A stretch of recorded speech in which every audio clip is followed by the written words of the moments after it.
अस्सलामुअलैकुम। Straight talk में खुश आमदीद। आपके साथ मैं हूँ आयशा बख्श।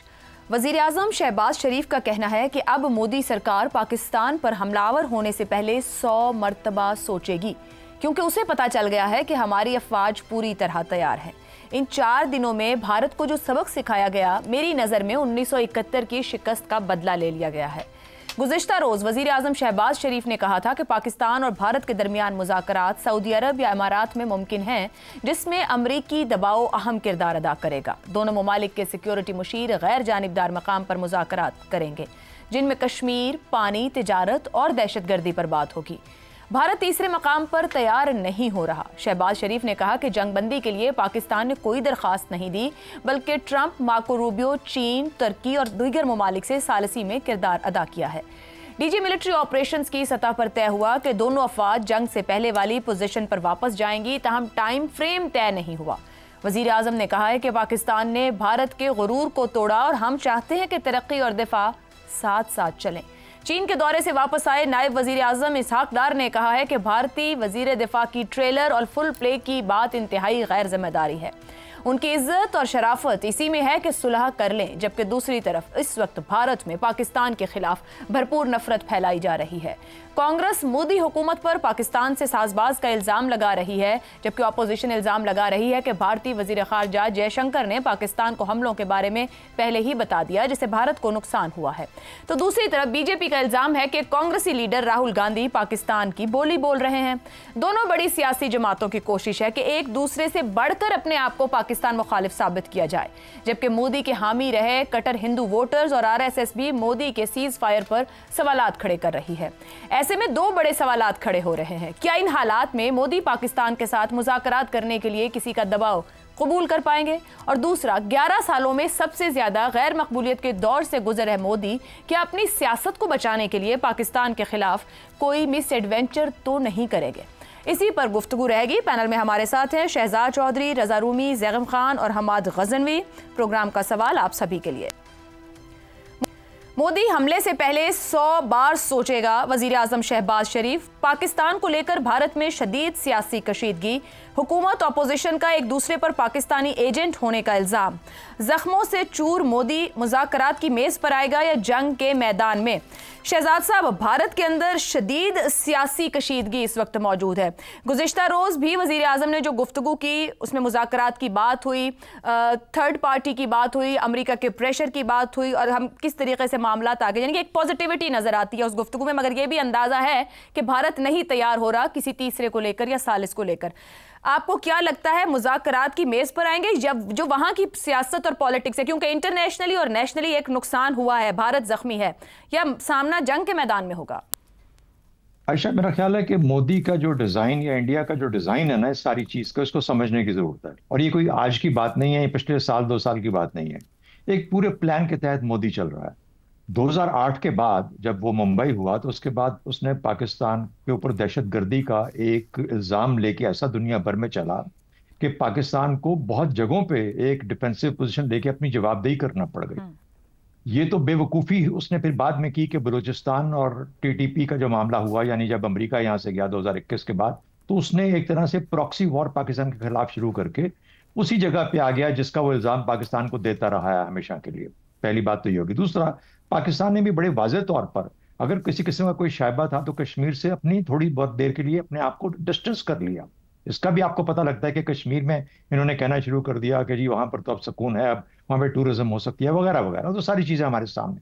उसके बाद सिफारती तन्हाई, जो आइसोलेशन जिसे कहते हैं, उसके लिए पाकिस्तान के ऊपर कोशिश की कि दहशतगर्दी के उसके गाब के नीचे, उसके पर्दे के पीछे इनको दुनिया भर में इतना मलाइन करो कि ये लोग खुद इनकी किसी बात पे यकीन ना करें। 2019 में जब उसने आर्टिकल 370 खत्म किया और कश्मीर को गैर कानूनी तौर पर और इमोरली उसको अपने साथ मिलाया, तो इसका मतलब ये था कि उस वक्त आपने देखा कि कोई ज्यादा आवाज दुनिया भर में नहीं उठी उसके ऊपर। पाकिस्तान ने भी कोई मुकदमा अपना नहीं, तो वो इन 2 चीजों तक पहुंच चुका था। अब तीसरा उसका जो मरहला है वो ये था, जो इस दफा उसने किया पहलगाम के बाद, वो कोशिश ये थी कि पाकिस्तान कितनी जल्दी जौहरी अपने हथियारों के ऊपर जाता है।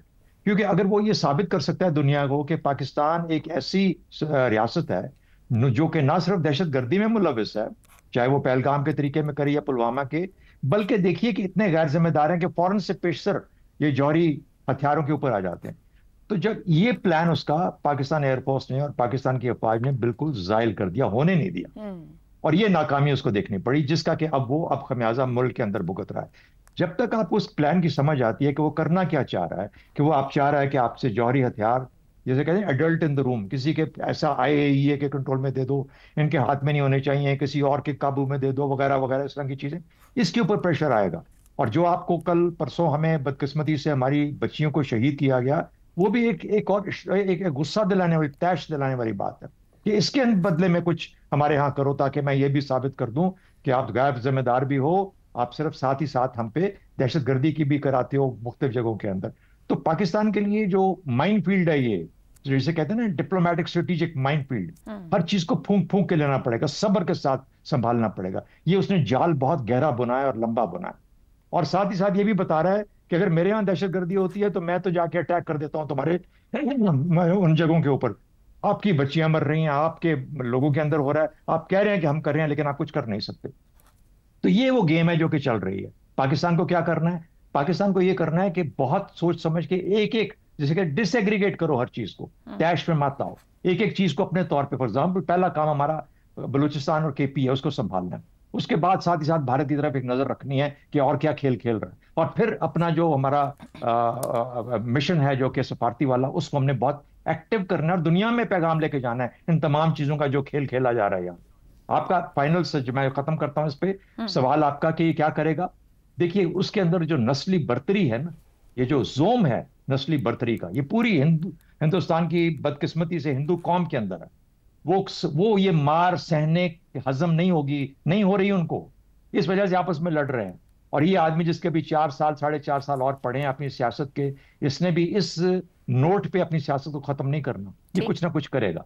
और ये मजबूर करना चाहता है पाकिस्तान को कि जंग के मैदान में आए ताकि वो अपना बदला चुका सके। लेकिन वो तमाम चीजों को यकजा करना चाहता है कि मैं ऐसी मात मारूं कि पाकिस्तान जो है वो बिल्कुल से हर तरफ से निहत्ता हो जाए। मोदी की चॉइस जंग का मैदान रहेगा, लेकिन हमने अभी बड़ा डिप्लोमेटिकली, स्ट्रेटेजिकली या काइनेटिकली बड़ा रिस्पॉन्सिबल बिहेवियर इख्तियार किया। रजा रूमी साहब खुद को पॉलिटिकल मार्शल कहने वाले शहबाज शरीफ साहब तीसरे मुल्क की मुज़ाकरात की बात कर रहे हैं और ये भी साथ एतराफ कर रहे हैं कि भारत इस बात को नहीं मानेगा। क्या उम्मीद है शहबाज शरीफ को कि अमेरिका, अरब ममालिक या कोई थर्ड पार्टी भारत को मुज़ाकरात की मेज पर ले आएंगे? ये जरूरत से ज्यादा एतमाद दिखा रहे हैं, क्योंकि वो तो ये भी तस्लीम नहीं कर रहे हैं, बल्कि जयशंकर के हालिया इंटरव्यू में भी अमेरिका ने कोई सीज फायर नहीं करवाया, वो अमेरिका का रोल अभी भी एक्सेप्ट नहीं कर रहे। जी आयशा, बहुत ही अजीबो गरीब मामला है कि हिंदुस्तान जो कि एक इतना बड़ा मुल्क है, अपने आप को दुनिया की सबसे बड़ी जमहूरियत कहता है, वहां पे इस तर्ज के ऊपर एक झूठा बयानिया अवाम के सामने पेश करने के लिए ये सब बातें हो रही हैं। ये जयशंकर साहब ने एक बार नहीं कई बार बार वो डिनाई किए जा रहे हैं। और उधर डोनाल्ड ट्रंप है कि वो तकरीबन हर रोज पिछले एक हफ्ते से ये दोहराते हैं कि जी उन्होंने ये कारनामा सर अंजाम दिया। अब अल्लाह जाने किस पे यकीन करे, लेकिन जाहिर बात है कि डोनाल्ड ट्रंप अकेले नहीं कह रहे, उनकी पूरी टीम, उनके रफ़ाए कार ने इस बात की तायीद की है और भी वर्ल्ड कैपिटल से तायीद की है। अब हिंदुस्तान को ये इतनी सी चीज तस्लीम करने से आ रही है कि अमेरिका ने ये सीज फायर कराया। अमेरिका के कहने पर, अमेरिका के जो भी उनका इन्फ्लुएंस और लेवरेज है, क्योंकि हिंदुस्तान ने अपने आप को उस तरह से एक बहुत ही कबल अज वक्त एक ग्लोबल सुपर पावर के तौर के ऊपर वो समझ लिया है, मन ही मन में मान दिया है। और उसी को उनकी जो लीड्स है वो अवाम में भी यही चूरन बेचने में मसरूफ है और किसी हद तक वो बिकता भी है। अगर आप सोशल मीडिया पे देखें, बहुत ही अजीबो गरीब बात है कि एक डेमोक्रेसी जो है वो इस तरह से डिस इंफॉर्मेशन और फाशिज्म की राह पर निकल चुकी है। अब यकीनन यही वजह है कि मुज़ाकरात के लिए वो नहीं राजी हो रहे और होंगे। और जो अगर हुए भी कोई मुज़ाकरात अभी के आने वाले महीनों या सालों में, तो वो बिल्कुल ही बैक चैनल में और बिल्कुल पब्लिक आई से दूर और गालिबन किसी तीसरी जो मुल्क है उसकी ईमा पर या उसके इन्फ्लुएंस पे होगी। और गल्फ की जो रियासतें हैं गालिबन वही उनमें से ये रोल अदा किया जाएगा, या यूएई या सऊदी अरेबिया या कतर। और क्योंकि ये भी ट्रंप भी यही चाहते हैं, अमेरिकी एडमिनिस्ट्रेशन भी यही चाहती है। और मेरे ख्याल से ये बहुत जरूरी है इस वक्त। जैसे अभी शहनाज साहब ने कहा, आपने भी अपने इब्तिदाइये में कहा कि मोदी को के जो 4 साल रह गए उससे पहले पहले इस बहुत बड़ी जो सुबकी हुई है उसके बाद उसको कुछ ना कुछ तो करना है। अवाम ने जो अपना खोया हुआ सपोर्ट। रजा रूमी साहब, अगर मैं इस बात को फिर ऐसे रखूं कि जो डिसइंफॉर्मेशन या फैशिज्म की जो एक हाइप या एक बयानिया वहां पर क्रिएट किया गया है, आने वाले चंद हफ्तों या महीनों में मोदी हुकूमत इसी की कैदी रहेगी, मुज़ाकरात की मेज नहीं उस तरह दिखती। जी बिल्कुल, अपने वो तो कैदी हो चुके हैं। देखिए, यही प्रॉब्लम होता है कि जब आपको बार बार आप झूठ बोले और बार बार आप एक चूरन बेचे अपने आप को भी और अवाम को भी, तो फिर आप उसके असीर हो जाते हैं। आपको आयशा, ये तो आपको मालूम होना चाहिए क्योंकि हमारे मुल्क में भी ऐसे कुछ अनासर हैं जिन्होंने इतना अपने आप को झूठ बोल कर और ऐसे ही जगह के ऊपर ले आए हैं कि अब उनके लिए पीछे हटना 2 कदम नामुमकिन है। तो ये मोदी साहब जो है ये बिल्कुल वो कोशिश करेंगे, लेकिन मैं ये भी समझता हूं कि ये इतना आसान नहीं होगा। पाकिस्तान की मिलिट्री परफॉर्मेंस के बाद वाकई ही वो कई बार तो सोचेंगे, 100 बार तो ना सही लेकिन कई दर्जन बार जरूर सोचेंगे कि किया जाए कि ना किया जाए। जी ठीक है, बड़ा अच्छा यहाँ पे आपके साथ गुफ्तगू कंक्लूड करते हुए एक जाविया निकल रहा है कि आज के इस इंफॉर्मेशन एज में बयानियों का तवाजुन कितना जरूरी है सर्वाइवल के लिए। जैगम साहब, वापस इशू की तरफ आते हैं। भारत में इस वक्त बीजेपी और कांग्रेस आपस में सींग फंसाए हुए हैं, एक दूसरे को एक जोरों शोर से भारतीय एजेंट कह रहे हैं और ये साफ फजा दिखाई दे रही है कि पाकिस्तान के खिलाफ माहौल है, पाकिस्तानी एजेंट कह रहे हैं वहां पर। और ये मुझे फरमाइएगा कि आने वाले दिनों में कितना सख्त स्टैंड को पॉलिटिकली दोनों साइड्स को इख्तियार करना पड़ेगा, या फ्यूचर इलेक्शन सबके सब इसी बात पे होंगे कौन कितना पाकिस्तान मुखालिफ आगे जा सकता है, यानी कि कोई मुज़ाकरात नहीं है उनकी प्रायोरिटी के अंदर। ये कैसी आयरनी है, ये कैसा मजाक है कि ये भारतीय दोनों तरफ के, ख़ास तौर पे बीजेपी वाले ये कहते हैं कि पाकिस्तान बिल्कुल गैर अहम है, किसी खाते में नहीं है, इसकी कोई हैसियत ही नहीं है, साड़ियाँ तो है न अमरीका नाल यारियाँ, लेकिन वोट पाकिस्तान दुश्मनी के नाम पे लेना है, अपनी सियासत पाकिस्तान के नाम पे करनी है जिसकी कोई हैसियत नहीं है, उसके नाम पे मुल्क में सियासत हो रही है। पाकिस्तान में, पाकिस्तान की सियासत में, पाकिस्तान के इलेक्शन में, पाकिस्तान के वोटों में कोई खाता ही नहीं होता, कोई बात ही नहीं होती भारत की। भारत की उस वक्त बात होती है जब भारत बॉर्डर पे आ जाता है, बॉर्डर में घुसता है, उस वक्त हम हिसाब लगाते हैं। देखिए, मुज़ाकरात मोदी करेगा तो उस डुगडगी तमाशे का क्या होगा जो भारत में हो रहा है, जिसकी आपने जिक्र किया है। भारत की अंदरूनी सियासत में जिस तरह पाकिस्तान अहम हो चुका है, उसने तयन करना है कि पाकिस्तान के साथ क्या ताल्लुकात होंगे, मुज़ाकरात होंगे या ना होंगे। अब भारत के मफादात से भी बात आगे निकल गई। समझदार लोग कह रहे हैं कि भारत अपने मफादात के खिलाफ जा रहा है, पाकिस्तान के खिलाफ जिस तरह के झगड़े कर रहा है उससे भारत को नुकसान हो रहा है। लेकिन यहाँ पे मजबूरी ये है कि अब वो कहते हैं ना अंग्रेजी में कि अब दुम कुत्ते को हिला रही है, अब कुत्ता दुम नहीं हिला रहा, तो ये सारा जो नैरेटिव की दुम है अब ये भारत के कुत्ते को हिला रही है और ये भारत के कुत्ते को जिधर लेकर जा रही है उधर को जा रहा है। बीजेपी का सियासी बयानिया, बीजेपी की इंतखाबी हिकमत अमली, उसका मैवर पाकिस्तान बन चुका है। मोदी ने अपना ब्रांड पाकिस्तान के गिर्द बनाया है। अब क्या मजाक है कि वो रुस्तम जमां है जो कहता है मैं पाकिस्तान को पछाड़ सकता हूं इसलिए मैं अजीम लीडर हूं। भाई पाकिस्तान की तो कोई अहमियत नहीं, जाके जरा चीन को पछाड़ो ना, उसके खिलाफ बयान देने को भी तैयार नहीं हो तुम। और वो ये करते हैं कि अपने हर मुखालिफ को, ये बीजेपी का ट्रेंड है, अपने हर मुखालिफ को पाकिस्तान से जोड़ देते हैं और पाकिस्तान से जोड़ के उसको गद्दार करार देते हैं। बालाकोट का जिक्र हुआ, बालाकोट में 2019 में जो स्ट्राइक हुई जिसमें मुंह पे खानी पड़ी, जिसकी वजह से जहाज गया, पायलट पकड़ा गया, उसको भी उन्होंने कहा कि हमारा बहुत बड़ा कारनामा है, देखो मैं कितना बड़ा सुपरमैन हूं। अब राहुल क्या कर रहे हैं? Congress and Rahul are hitting where it hurts the most. सही, क्योंकि जब रुस्तम जमां ही आप पाकिस्तान के खिलाफ हैं तो फिर बताएं ना जहाज कितने गिरे हैं। ये जो आपकी 56 इंच की छाती है या 58 इंच की छाती है, जरा उसके हिसाब बताएं ना, जरा जंग का जरा खाता खोल के तो रखे ना। तो इसलिए पाकिस्तान से मुज़ाकरात एक कमज़ोरी की अलामत होंगे। आज ही नहीं, पिछले साल भी, क्योंकि इस पूरे सियासत के तनाजुर में उन्होंने पाकिस्तान के साथ, एक अहम तरीन नेबर के साथ मुज़ाकरात की गुंजाइश ही नहीं छोड़ी। 2019 के बाद तो पर्टिकुलरली बिल्कुल ये पीछे चले गए हैं। तो इनका तो नैरेटिव इधर से उधर हो जाएगा। इसी साल में रियासती इलेक्शन है, 2029 में उनके फिर जनरल इलेक्शन आ रहे हैं। ठीक, इस तरह अगर करेंगे तो वो ब्रांड बर्बाद हो जाएगा।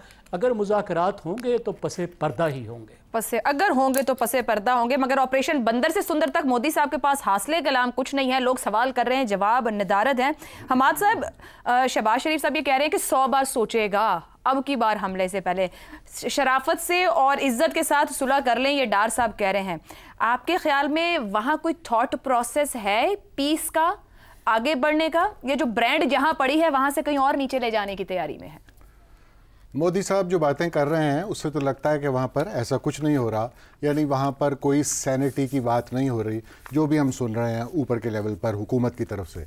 लेकिन ये बात जहन में रखिए कि जो लोग ये मामला समझते हैं, जिन लोगों ने ये जंग मुख्तसर लड़ी है उनकी तरफ से, फौजी प्रोफेशनल्स, उन सबको मालूम है कि इस जंग का आउटकम क्या हुआ है और आइंदा विज़ावी पाकिस्तान हमें किस तरह चलना है। सियासतदान कुछ और बातें कर रहे हैं, उनकी सियासी मजबूरियां हैं। जैसे दोस्त बता रहे हैं कि हिंदुत्वा ने अपना सब कुछ मुसलमानों की दुश्मनी इंटरनली, और क्योंकि इंटरनली मुसलमान जो हैं वो पाकिस्तान से तवानाई हासिल करते हैं, या उन्होंने इस तरह बना दिया है मंजर मोदी साहब ने कि वो पाकिस्तान को भी उसी ब्रैकेट में रखते हैं, इंटरनली भी उनको पीटते हैं और पाकिस्तान को भी मुसलसल एक धमकी आमेज रवैया रखते हैं। तो हिंदुत्व वाले तो जो गुफ्तगू कर रहे हैं सो कर रहे हैं, उनकी सियासत का मसला है। लेकिन अंदरूनी तौर पर यह बात समझी जा चुकी है या समझी जा चुकी होगी कि पाकिस्तान से इस तरह जंग नहीं की जा सकती। पाकिस्तान से जंग करना, जैसे कि सब लोग अब एक्सपर्ट्स भी बता रहे हैं, पाकिस्तान से जंग करने का मतलब क्या है? चीन से जंग करना।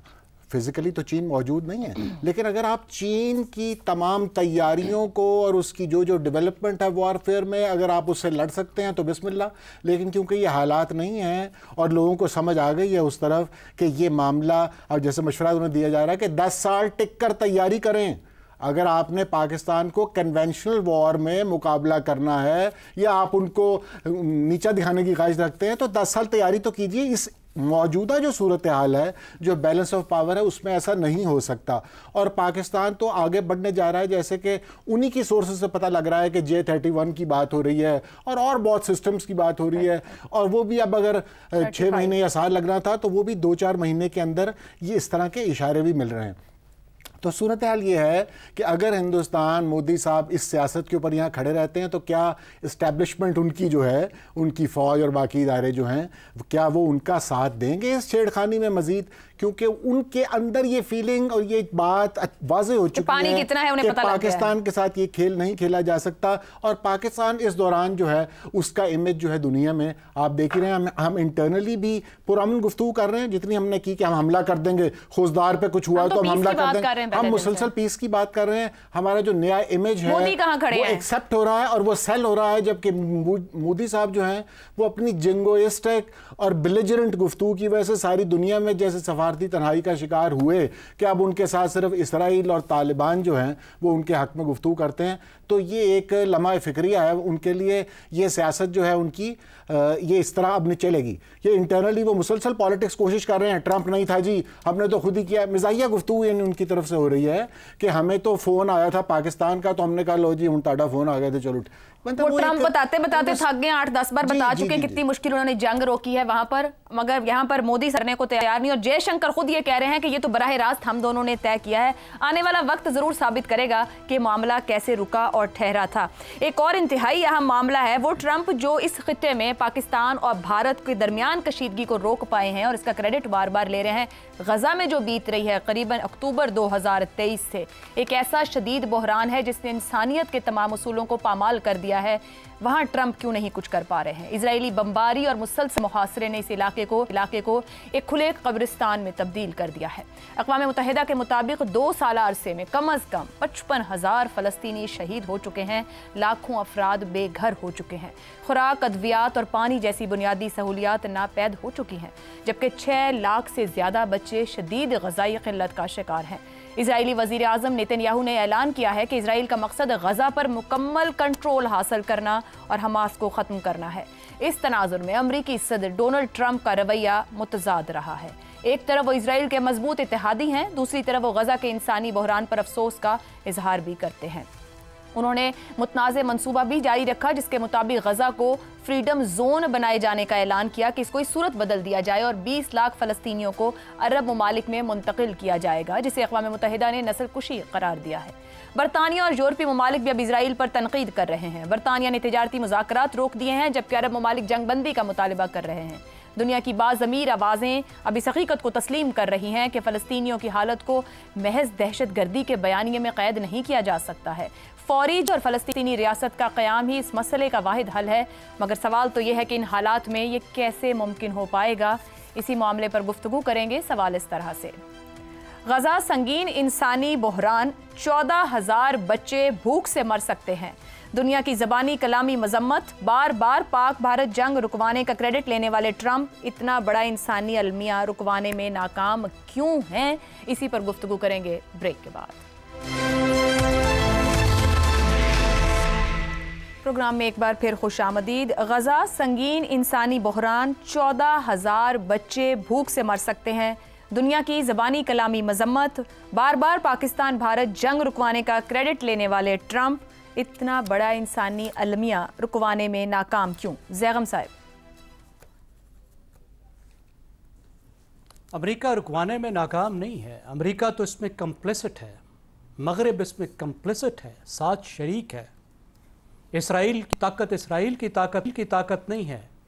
इसराइल की ताकत में अमेरिका की ताकत साथ शामिल होती है। इसराइल इसी वजह से अनटचेबल है, इसी वजह से नाकाबिल तस्खीर है। आप देखिए अमेरिका में जिन लोगों ने फ़लस्तीनियों के हक़ में मुजाहरे किए थे उनके साथ क्या हो रहा है। वो मुल्क जहाँ इतनी आज़ादी इजहार है कि आप कुछ भी कह सकते हैं, जिसका आईन गारंटी देता है और सैक्रोसेंक्ट चीज़ है कि आप खुले हैं कह सकते हैं। बहुत कम चीज़ें हैं जो आप नहीं कह सकते, लेकिन फ़लस्तीनियों के हक़ में आवाज़ नहीं उठा सकते आप। इसराइल आखिरी सेटलर कॉलोनी है। जिस तरीके से इन मगरबी कुव्वतों ने तहजीबें बर्बाद की थी, मिलियंस ऑफ लोगों को तबाह किया था, शहरों के शहर उजाड़े थे, ये उसी का एक सीन है जो हम देख रहे हैं। ये हम 19वीं सदी में पहले भी देख चुके हैं। हमने समझा था कि 21वीं सदी है, ये 19वीं और 20वीं सदी नहीं है, लेकिन कुछ नहीं बदला। वो बदतरीन कॉलोनियलिज्म हम फिर देख रहे हैं। गजा एक स्लॉटर हाउस है और सदर ट्रंप कैसे उसके बारे में बात करते हैं जैसे वो एक पीस ऑफ रियल एस्टेट हो। एक ऐसा इंसानी अलमिया है जिसे आप हिंसों में बयान नहीं कर सकते, क्योंकि जो भी फिगर्स आते हैं वो इंसाफ नहीं कर सकते कि वहाँ इंसानों के साथ क्या हो रहा है, फैमिलीज़ के साथ क्या हो रहा है, बच्चों के साथ क्या हो रहा है। लोग ज़िबा हो रहे हैं, वाइट फास्फोरस बरस रहा है और अस्पताल तक नहीं है, खाना नहीं है, पानी नहीं है। लेकिन एक तरफ तो ये ज़ायनिस्ट हैं, ये दुनिया के बदतरीन लोग हैं, नस्ल परस्त लोग हैं। आप ये देखिए कि इसराइल ने जो किया है इसको उसने बहुत पहले से प्लान किया हुआ था और इसको तकमील करने के लिए उसको एक जंग चाहिए थी। और ये जंग उसको किसने फराहम की? ये जंग उसको दी हमास ने। और आज एक फ़ोटो छपा है कि हमास के मुजाहिदीन सुरंगों में छुपे बैठे हैं कि देखो जी मुजाहिदीन महफूज हैं। हमारे हाफिज नईम साहब फरमाते हैं कि हमास जंग जीत चुकी है, इसराइल हार चुका है। ये हफ्ता 10 दिन पहले उन्होंने कहा। और सबूत क्या है कि हमास वाले बचे हुए हैं। ये तो हमारे हालात हैं। फौज अवाम के लिए होती है, अवाम फौज के लिए नहीं होते। जंग आप इसलिए लड़ते हैं कि अवाम को बचा सकें और आप अगला स्टेप भी प्लान करते हैं। जंग इसलिए नहीं आप करते कि पूरी तहजीब को बर्बाद करा दें। दुरुस्त। तो हमें दो तरह की मुसीबतों का सामना है और बेचारे फ़लस्तीनी पिस रहे हैं इन चक्की के दो पाटों के दरमियान। ठीक हो गया। रजा रूमी साहब, गजा में जो नस्ल कुशी कर रहा है नेतन्याहू, जहां दवा नहीं जाने दी जा रही, खाना नहीं जाने दिया जा रहा, सिंपली रिफ्यूज कर रहे हैं। 48 घंटे वो भी गुजर गए जो अलार्म किया गया कि 14,000 बच्चे जान से चले जाएंगे। पूरी दुनिया ज़बानी कलामी मजम्मत में मसरूफ है, क्यों कोई ठोस कार्रवाई नहीं कर रहे? कहां है इंसानियत का प्रचार करने वाले, ह्यूमन राइट्स की बात करने वाले? गजा के हालात नहीं दिख रहे किसी को भी।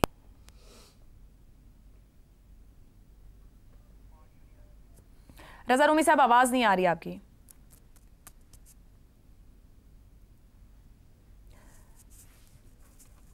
शहजाद साहब, रजा रूमी सही कहा। जी जी यार, ठीक है जी रजा साहब। जी, आपने बिल्कुल सही कहा कि गजा और फलस्तीन को तकरीबन पूरी मगरिबी दुनिया ने जो है वो इस तरह से ट्रीट किया है कि मैं समझता हूं कि हालिया तारीख में क्या बल्कि इंसानी तारीख में इसके कम ही जो है कोई नजीर मिलती है। जो कुछ वहां पर हो रहा है और जिस तरह से आपने अभी बताया भी अपने इब्तदाइये में, और जिस किस्म की बेहिस्सी का मुजाहरा किया गया है पिछले कई तकरीबन अब तो 1.5-2 साल होने को है, वो एक अलग दास्तान है जो रकम होगी।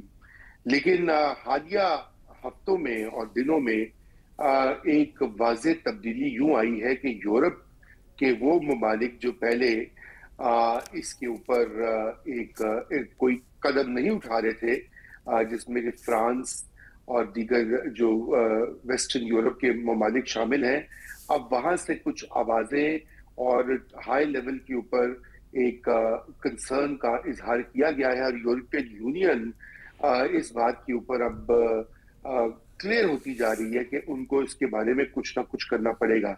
लेकिन क्या वो करेंगे, ये आने वाला वक्त ही बताएगा, क्योंकि अभी तक अमेरिका की जो पॉलिसी है, जैसे कि ज़ैनुल खान साहब ने कहा कि वो इसमें कंप्लिसिट है और वो इसमें बराबर के शरीक हैं, क्योंकि इजराइल की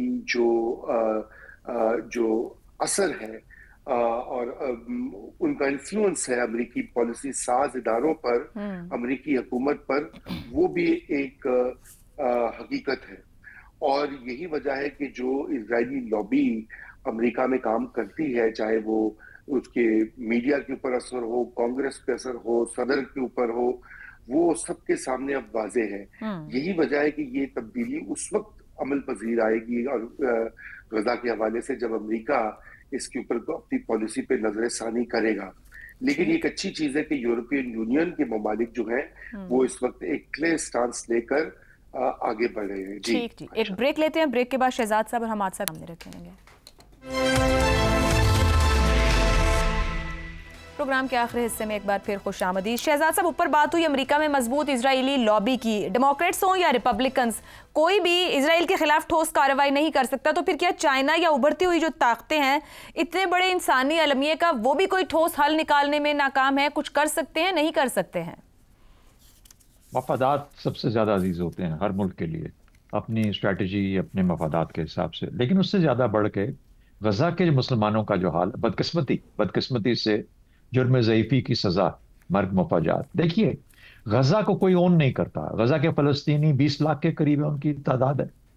मगरबी किनारा जो है, वेस्ट बैंक, वही उनकी पैलेस्टीनियन अथॉरिटी, और आपस में इनके तल्लुकात ठीक नहीं है हमास के साथ। हमास एक ग्रुप है, हमास एक आर्मी नहीं है, क्योंकि उसकी रियासत का कोई वजूद नहीं है, फलस्तीनी रियासत का।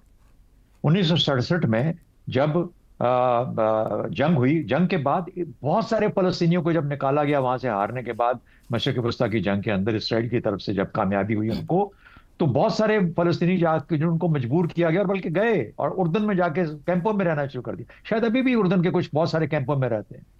इतने सालों के बाद वो फलस्तीनी वहां पे बिखर गए उर्दन के कैंपों में। तो इसलिए ये एक इस खित्ते की एक वो जिसे कहते हैं कि रास्ता है। पाकिस्तान के खिलाफ क्यों जंगबंदी के लिए ट्रंप जा रहा है? पाकिस्तान ने वो जवाब दिया जो वो नहीं चाहता था कि हिंदुस्तान को मिले। पाकिस्तान के अंदर ताकत कुव्वत के साथ जवाब दिया। फलस्तीनी वो काम नहीं कर पा रहे, और वो सिर्फ चूंकि एक तारीख है कि बिखरने की, उनको बिखरा के किसी कैंप में डाला जा सकता है। अब वो कह रहे हैं कि उनको मिस्र में जाके बिठा दो। किबला एवल हमारा वो उनके कब्जे में चला गया। जेरूसलम आराम से दुनिया सेटल हो गई, 3 हिस्सों में डिवाइड किया, आहिस्ता आहिस्ता मुकम्मल तौर पर किसी और के कब्जे में चला गया। तो कहने का मतलब ये इस पूरे, क्योंकि हमने रियासत बनने नहीं दिया फलस्तीन को, दुनिया ने नहीं बनने दिया। जब अगर वो फलस्तीन की रियासत बन जाती तो उनके पास फिर हकूक होते, उनके वो पहचान होती जो कि उन लोगों की थी। तो ये चूंकि नहीं है। अब ट्रंप कैसे देखता है? ट्रंप कहता है कि इसराइल का तसल्लुत मशरक़ वस्ता में अनक्वेश्चनड होना चाहिए। इसको कोई सवाल ना कर सके उस तसल्लुत को। वहाँ पे हमास, लेबनान, हिजबुल्लाह वगैरह ये जो सारे थे उनको ख़त्म करने की वो है पहली सही। दूसरी सही, जो लार्जर मिडिल ईस्ट है वो कितनी जल्दी और किस तरीके से इसराइल की हैसियत को तस्लीम कर लेगा, उसकी जिसे कहते हैं लीगल उसकी एक्सेप्टेंस, रिकग्निशन। तो ये है ट्रंप की कोशिश, या ट्रंप या इसराइल के साथ मिलकर। और फिर इसराइल ट्रंप या अमेरिका के बिहाफ पे उनके इंटरेस्ट को मशरक़ वस्ता में लुक आफ्टर करता है। अमेरिका को खुद नहीं आना पड़ता, वहां बैठा हुआ इसराइल जो कि उनको लुक। तो इसलिए मैं कह रहा हूं मफादात और फिर वो फेलियर जो कि जुर्म ज़ईफ़ी बन जाता है हमारी तरफ से मुराद ये कि गजा के फ़लस्तीनियों की तरफ से बदकिस्मती से ये भी मिलकर अपनी जदोजहद को उस तरीके से नहीं कर पाए। जब PLO खत्म हुई, यासिर अराफात के बाद से एक्सेप्ट कर लिया हमने कि अच्छा हम 2 स्टेट सोल्यूशन की तरफ जाएंगे, इसका मतलब है इन्होंने जदोजहद अपनी किसी हद तक कम कर दी। इसीलिए बारहा उसको किसी ना किसी शक्ल में उठाना पड़ता है कि ले देखिए हम वही हाल जो कश्मीरियों का है। तो मेरा ख्याल है कि दुनिया के 2 हिस्से ऐसे हैं जो कि बदकिस्मती से सफर करें इस वजह से कि इनकी आवाज सुनाने वाला, दुनिया में बात करने वाला कोई नहीं है। और सिर्फ इस्लामी ममालिक को ये जिम्मेदारी देना, हाँ एक जैसे आपकी बात बिल्कुल सही है, डिप्लोमेटिक लेवल के ऊपर चीन, बाकी ममालिक, क्या हम इस वक्त डिप्लोमेटिक इस किस्म का एक इकट्ठ कर सकते हैं जिससे कि फलस्तीनियों के लिए, गजा के लिए, कश्मीरियों के लिए हम किसी कोई रास्ता निकाल सकें, उसकी जरूर कोशिश करते रहना। ठीक हो गया मात साहब। मगरिब और यूरोप जो एक शख्स के लिए भी इंसानी हकूक के नारे लगाने खड़े हो जाता है, यहाँ फलस्तीन गाजा में सूरत हाल है कि रूह कांप जाती है, इंसानियत मर रही है, किसी का कोई मफाद नहीं है, फिर क्या वो सब दोगलापन है जो ह्यूमन राइट्स का नारा है? मुझे मानना खामोशी है। और आपने जिस तरह इशारा किया कि ह्यूमन राइट्स के चैंपियंस जो हैं वो देख रहे हैं, ऑन लोकर्स तमाशबीनी कर रहे हैं, और तमाशबीनी नहीं कर रहे जैसे दोस्त ने कहा भी, वो साथ आंख मारते हैं कि भाई इन पर जुल्म ना करें, और साथ आंख मारते हैं कि चलो इनको। अब देखें ना ट्रंप साहब अब क्या कह रहे हैं ओपनली, वो कह रहे हैं कि यहाँ से इन सबको निकाल देते हैं, ये हल है इस मसले का, और यहाँ पर शराब खाने बनाओ, क़िमार खाने बनाओ, एक यानी तफरी गाहें बनाओ, रिजॉर्ट बना दो इसको, ये उनके नज़दीक उसका हल है। वहाँ बम गिरते हैं, वहाँ पर यानी जेनोसाइड हो रहा है, तफसीलात में क्या जाना, नस्ल कुशी हो रही है। और ये हमने सुनी थी कहानियाँ, गैस चैम्बर्स, हम कहते थे यार किस तरह वो संगदिल लोग होंगे, लेकिन जो इस वक्त हम शकीउल कल्बी देख रहे हैं, ये उसी तरह जैसे आप हलाकू खान, खोपड़ियों के मीनार बन गए बगदाद, ये वही तो हो रहा है आपके सामने, आपकी आंखों के सामने हो रहा है। और ये यूरोप सारा, ये जिस तरह आपने कहा, जो एनिमल राइट्स के बारे में कितना कॉन्शियस है, उनके सामने बच्चे मर रहे हैं, कत्ल हो रहे हैं, पूरी नस्ल को मिटाने की कोशिश की जा रही है, और दिन रात हो रही है, हमारे सामने हो रही है, और वो कोई छुपी हुई चीज़ नहीं नज़र आती है। आज डिप्लोमेट्स वहाँ पे गए, उनके ऊपर फायरिंग की गई, जैसे इसराइल ने कहा ये वार्निंग शॉट्स हैं, यानी ये कोई छुपी हुई नहीं, सब देख रहे हैं कि एक रियासत जो है वो क्या कर रही है, और क्या उस रियासत को रोकना मुमकिन नहीं है। मजाल है इसराइल की ये कर सके वो, अगर ये लोग संजीदगी से इस पर कहते हैं पुट दे फुट डाउन कि यार ये नहीं हो सकता भाई, ये इंसानों को इस तरह कत्ल आम ये नहीं होगा, तो वो तो इख्तियार ही नहीं किया गया। अब जो हम बात कर रहे हैं, जिस तरफ रज़ा भी इशारा कर रहे थे कि यूके जो है उसने टॉक्स सस्पेंड कर दी कि हम फ्री ट्रेड टॉक्स नहीं करते, या फ्रांस, कनाडा वगैरह इन्होंने कहा है कि हम कॉन्क्रीट एक्शन लेंगे, इस तरह EU कह रहा है कि हम रिव्यू करेंगे। भाई ये क्या गुफ्तगू है आप, यानी जिस तरह आपने कहा 14,000 बच्चे, इनका माना मालूम है, कोई फिगर थोड़ी है, ये माओं के बच्चे हैं, ये इंसान हैं, और 14,000 बच्चे मरने नहीं जा रहे, 16,500 अकॉर्डिंग टू उनकी जो फिगर्स हैं मर चुके हैं, और वहाँ पे खाना नहीं जा सकता, वहाँ दवा नहीं जा सकती, वो लोग वहाँ पर कत्लेआम हो रहा है, किया जा रहा है, अस्पतालों हिट हो रहा है। जुर्म ज़ईफ़ी की जो सज़ा की ना, आंख तो मारी थी उन्होंने पाकिस्तान के हवाले से भी इंडिया को, लेकिन अल्हम्दुलिल्लाह हम फ़लस्तीन नहीं थे, हमने अपना दिफा कर लिया और फ़लस्तीन के हाल पर अल्लाह रहम फरमाए। ठीक हो गया जी। सुपर पावर्स के लिए लस्त है, लम्हा अफसोस है वो जो ह्यूमन राइट्स के चैंपियंस बनते हैं। ये पड़ी आपकी ह्यूमन राइट्स, और ये है फ़लस्तीन और गजा के हालात। आप चले हैं दुनिया बनाने। प्रोग्राम से इतना ही, इजाज़त दीजिए, अल्लाह हाफ़िज़।